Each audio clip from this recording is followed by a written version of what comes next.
School gang season 3-র নতুন পর্বগুলোতে আমরা দেখতে পেয়েছি স্কুলে বাবার ক্ষমতা দেখাচ্ছেন শায়লা সাথী।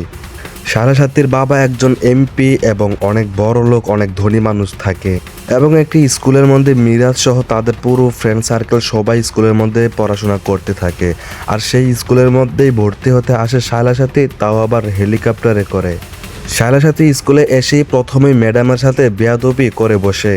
ক্লাসের কোনো ফ্রেন্ড সার্কেলকে সে তার বন্ধু মনে করে না, সবাইকে সে তার শত্রু মনে করে। ক্লাসের মধ্যে ঢুকেই একজনের ব্যাগ ফেলে দিয়ে নিজেদের জায়গা করে নেয় শায়লা সাথী। তারপর ক্লাস ক্যাপ্টেনের উপর গায়ে হাত তুলে বসে শায়লা সাথী।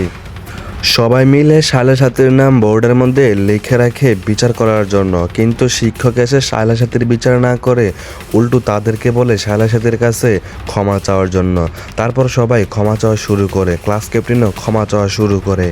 ক্লাস ক্যাপ্টেন 2-3 বার সরি বলার পরও শায়লা সাথী বলে যে আমি শুনতে পাইনি, আরও কয়েকবার সরি বলতে হবে। কিন্তু ক্লাস ক্যাপ্টেন আর রাজি হয় না সরি বলার জন্য। তখন শায়লা সাথী বলতে থাকে, যদি সরি না বলো তাহলে তোমার অবস্থাও তোমার বাবার মতো হবে।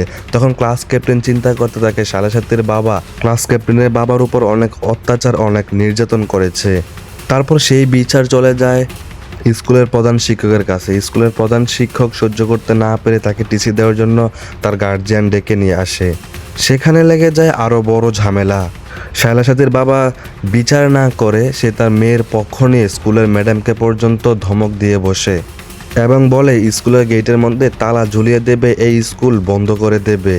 তারপর ম্যাডাম বলতে থাকে, এই স্কুল শিক্ষামন্ত্রীর হাতে গড়া স্কুল, আপনি চাইলেই বন্ধ করতে পারবেন না, তাহলে আপনার রাজনীতিও বন্ধ হয়ে যাবে।